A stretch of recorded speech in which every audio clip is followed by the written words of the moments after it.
370 पर बॉलीवुड से कई एक्टर्स ने अपनी राय रखी और उन्हीं में से एक नाम है सोनम कपूर का।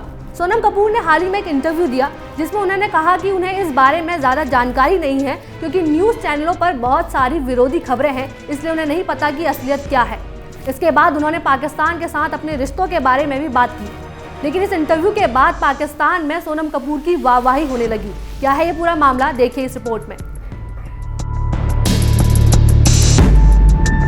बॉलीवुड एक्ट्रेस सोनम कपूर ने हाल ही में एक इंटरव्यू में जम्मू कश्मीर में परिस्थितियां और अनुच्छेद 370 को रद्द करने को लेकर कुछ बातें कही थी, जिसे लेकर लोगों ने उन्हें जमकर ट्रोल किया।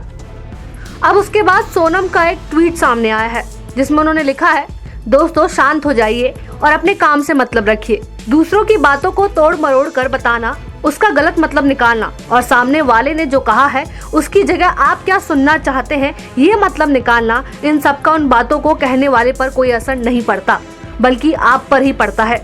इसलिए अपने अंदर झांकें और देखें कि आप कौन हैं और अपने काम से काम रखें।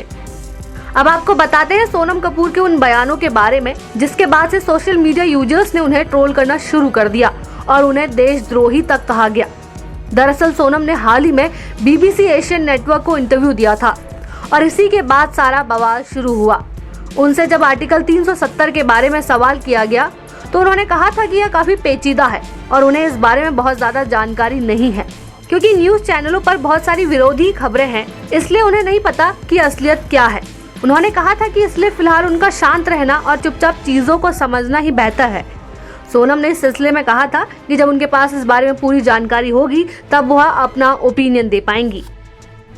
सोनम कपूर ने इस इंटरव्यू में और भी चीजें कही। उन्होंने कहा कि वह आधी सिंधी हैं और आधी पेशावरी। उन्होंने जम्मू कश्मीर के अभी के हालात पर किए गए सवाल के जवाब में कहा था कि इस वक्त जो परिस्थितियां हैं उन्हें देखकर काफी दुख होता है। सोनम ने कहा, मैं काफी देशभक्त हूँ, इसलिए इसके गुजर जाने तक मेरे लिए इस वक्त चुप रहना ही बेहतर है क्योंकि यह वक्त भी निकल जाएगा। 70 साल पहले हमारा देश एक ही था और इतनी सारी बांटने वाली पॉलिसी देखकर सचमुच दुख होता है। इतना ही नहीं, उन्होंने पाकिस्तान में बॉलीवुड फिल्मों के बैन पर भी इस इंटरव्यू में कुछ बातें कही थी। अपनी फिल्म नीरजा को याद करते हुए उन्होंने कहा था कि उनकी यह फिल्म पाकिस्तान में नहीं दिखाई गई क्योंकि जिस प्लेन को हाईजैक किया गया था वह कराची में लैंड हुई थी। इस बात को आगे बढ़ाते हुए उन्होंने कहा था कि बतौर आर्टिस्ट आप चाहते हैं कि आपकी कला हर जगह प्रदर्शित की जाए। उन्होंने कहा था, फिल्म में कहीं भी पाकिस्तान की नेगेटिव छवि नहीं दिखाई गई थी, लेकिन सच यह है कि उन्होंने पाकिस्तान में मेरी फिल्म नहीं दिखाई, जो कि मेरे लिए दुखद है। उन्होंने कहा था कि उनकी काफी बड़ी संख्या में पाकिस्तानी फैन फॉलोइंग भी है। सोनम कपूर की इन बातों पर लोगों ने जमकर गुस्सा निकाला और यहाँ तक कि उन्हें पाकिस्तान में शिफ्ट होने की भी सलाह दे डाली। कई लोगों ने उनकी इन बातों पर भी निशाना साधा कि उन्हें आर्टिकल 370 को लेकर कोई जानकारी नहीं है। यूजर्स हैरानी जताने लगे कि कोई इतना कॉन्फिडेंटली कैसे यह कह सकता है कि उन्हें इस टॉपिक पर कोई जानकारी नहीं।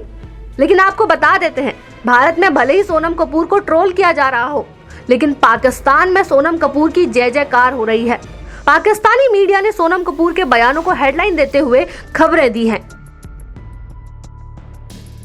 तो देखा आपने, भारत में सोनम कपूर को ट्रोल किया जा रहा है लेकिन पाकिस्तान में उनकी जय जयकार हो रही है।